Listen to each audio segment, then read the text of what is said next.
water and sewer will come to order, and tonight we have Daniel Green from James Hayden. And we've got the bids in for Center Street and for Warren Street, and so you see that's the two different bids are the alternate. Number one, it says there's one, and the other two are Center. We had two contractors bid, and Morgan ended up being the lowest bid. I don't know if I want to explain that a little bit more to you.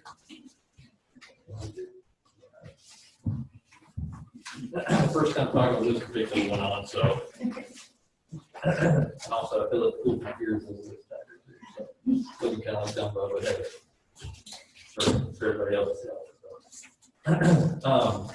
First off, I do want to say, after going back and certifying the bids, Morgan Contracting actually, their bid was $789,555, and I've got a bid pack that shows that they've just done an additional error, so that's where the change was. But I've got a letter here, and it says, "Dear Mr. Morton, on May 7th, 2020, bids were received for contract 2019 sewer system rehabilitation, and a tabulation of bids enclosed displaying all bids for the project.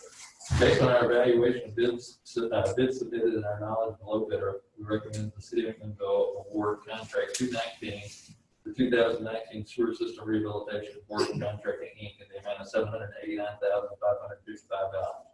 Then I go in and talk about where they're from and what their contact information is. Now, as you can see up there, there were only two bidders. We did have 6 different contractors to take the plans out, and I had several of them to call and discuss the project with me, but because there were some specialized aspects, particularly the pipe bursting of a significantly large size line, and end duct liner required specialized equipment that's kind of one-off equipment. And I had one contractor to tell me that the equipment itself was $500,000, and it's not like a trencher or a track hoe that you could use on numerous projects. This was specifically made for this purpose, and it'd be something that they would either have to rent or have to purchase for it. So obviously it wouldn't make sense to purchase it. You'd have to either rent it or have already owned it to make sense there.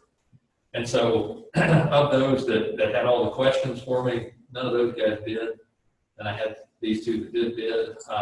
Both of them are good contractors. We've used both of them before. Morgan Contracting has laid some 48-inch lines for us in Rutherford County. They also did a project for us for the City of Gallatin in association with the wastewater treatment plant for an outfall line in the Cumberland River. So we do know who they are. I do have additional references that I requested from them that they gave to me. They gave me a lot of information on Knoxville Utilities Board, and they have an office that you'll see in Knoxville. So, and as you can also see, we had two specific bids on this. We had the base bid, which was all the work that we were talking about around Center, Yankee, and Walker Street, and the additive alternate, which included Warren Street. If you recall, late last year, or probably middle of last year, we realized that Warren Street had a collapsed line on it. And so as we were working up the plans for Center, Yankee, and Walker, we decided to add that into this project too, just to see what the bids would come out at as we did the project. And so in looking at it, you can see both of those bids are fairly close to each other, the two contracts there. And in discussion with Ricky and Heath, we think that the city themselves can do that particular project a lot cheaper than we would be able to by contracting it out. So I think that's going to be my recommendation on that side of it. But as far as the work that we need to do over at Center, Walker, and Yankee, this is your main trunk line that runs from Walmart, from all the businesses up through there, down through Hardee's, and then across by Bobby Ray, and then down Center, Walker, Yankee before getting to the wastewater plant. So if you recall, we had a failure in 2018 whenever Anthony was here. They had to dig down and replace a line that's about 18 feet deep. And at that time, they noticed some significant ogling of the pipe. And so that plays into why that we're trying to do it the way that we are. The depth, the degree of difficulty with being able to get in there, and the particular widths of easements not allowing us to be able to go in and lay things back the way that we need to be able to make it work. So is there a cheaper way to do it? Probably. Is there a safer way to do it? Probably not. So you're kind of weighing those two aspects, and a lot of times, cheap isn't always the safest, and unsafe is not good. I got a question for legal counsel. Is this gonna mean that we have to pull the trigger on that house over there or not? Probably not. The improvement to the residence was constructed entirely, with the exception of a little corner, on the existing public easement. We're not responsible for the demolition of improvements that are built over easements. So the garage is still gonna stay there? I didn't say that. I said we're not responsible. We're paying for it if we have to tear it down to effectuate the repair of the easement. Have they dropped their threats and everything about the Any damage claim, that's already been done? any claim that might have been asserted has long since been involved in statute of limitations. Not that there was a case in the first place, according to TML's investigation in consultation with lawyers and engineers other than me.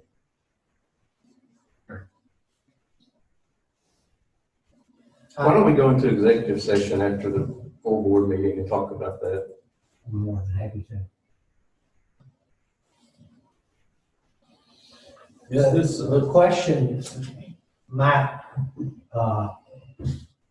necessitate your opinion as to whether or not this burst technique is for sure the remedy, because I seem to recall from Anthony that there might be some question as to whether or not that technique might be used.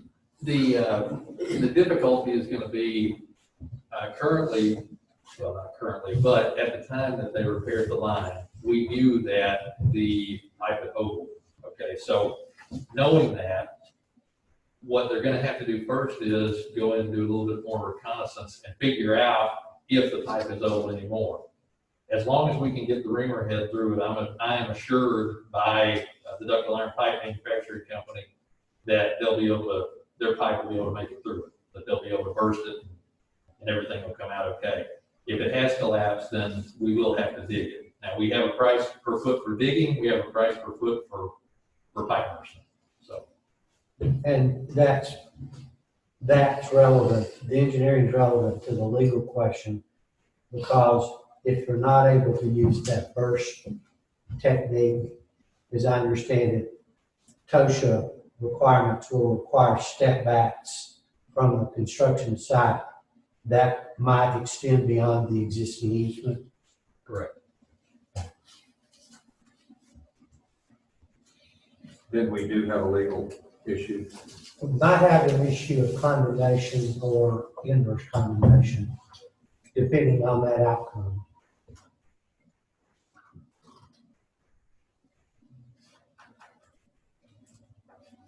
So is this all just a city expense here, or is there any other monies out there for this? It'd just be on water. And then that's something that I don't know if we need to look at further with finance also, or I think there's money there enough money. there'll be a little extra kind of revenue coming in here to cover. Yeah, I don't think there's a problem because this comes out of the enterprise fund. And that enterprise fund is pretty, last time I looked at it was about, there's over $2 million in it, I think, almost $3 million in it.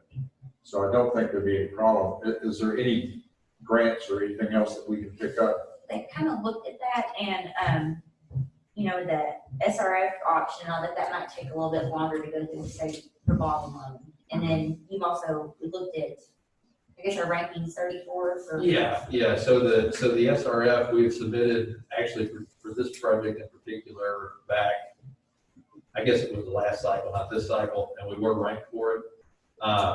Now, whenever we all discussed that kind of turnaround, it didn't seem like that there was much interest in doing it, but we wanted to at least get ranked every year. In fact, I just turned another one in to be ranked for McMinnville. So there is the potential for money out there. The problem at this point in time is that we wouldn't be able to have the same bid with the same contractor, and more than likely that price is going to go up. So So if we're gonna get the money, any money from the outside, it would cause a delay. That would affect the bid. Absolutely. And I don't think this is something that we can set on for a while.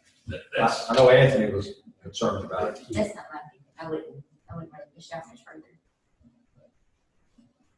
What are they talking about starting this project if we go? they've already called me and said that they're interested, you know, in trying to make a go at it just as soon as we can. Now, the pipe is it's a thicker wall pipe than you typically would have.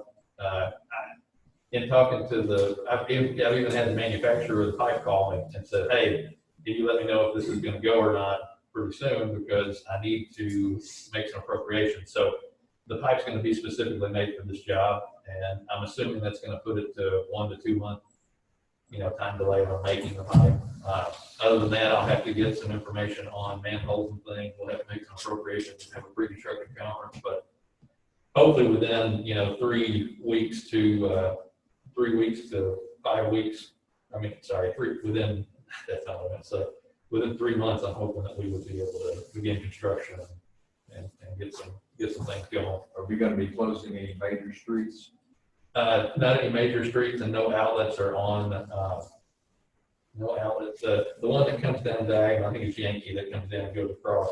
We will be closing Yankee for probably a significant period of time, because that's where the sewer line is. We'll lay through Yankee Street, pipe burst across under Center. Center Street will be closed for a period of time, but we won't actually be in Spring Street. We'll be, But not Chancery Street or anything. no, sir. Just do Walker and Yankee. Same. But you can funnel those both ways to get people to their houses, I see. And you said that that's kind of went on, there might be a chance for value engineering. That's right. There are some things that I put in the bid that I was just requesting to see what they would cost, like some watertight castings, and they put them at double the price of regular. So instead of paying $5,000 for a manhole, pay 10. So there's some things there that we can take off. Additionally, they did tell me that they were interested in, if there was any question of whether the project was going to go or not, they were interested in value engineering. They do have $126,000 in there for flow bypassing, which is when they dig the line up and they expose or damage it to be able to put the new line in, they're going to have to get that flow around those manholes to the ones in the forefront that they did sewer plant. And so that may be just a discussion of how much time and effort that they need to be able to do that, or if we're doing it in July, it's a much different time than February, so, you know, maybe we can get some cost reduction on that. You said that alternate one was going to be able, we were going to be able to handle that in-house a lot cheaper. Correct. Do you have an idea? It's about 300,000 here.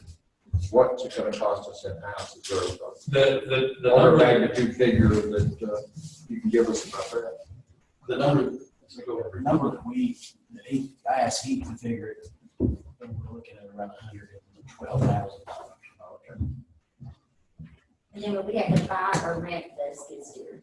We were looking at buying the skid steer to help us with that. And that would also help us open the 70 basin on the study, so that job there, pay for that skid steer. Okay. That's a lot better than 300,000. That figure obviously doesn't include labor though, right? That's everything. Oh, it includes labor?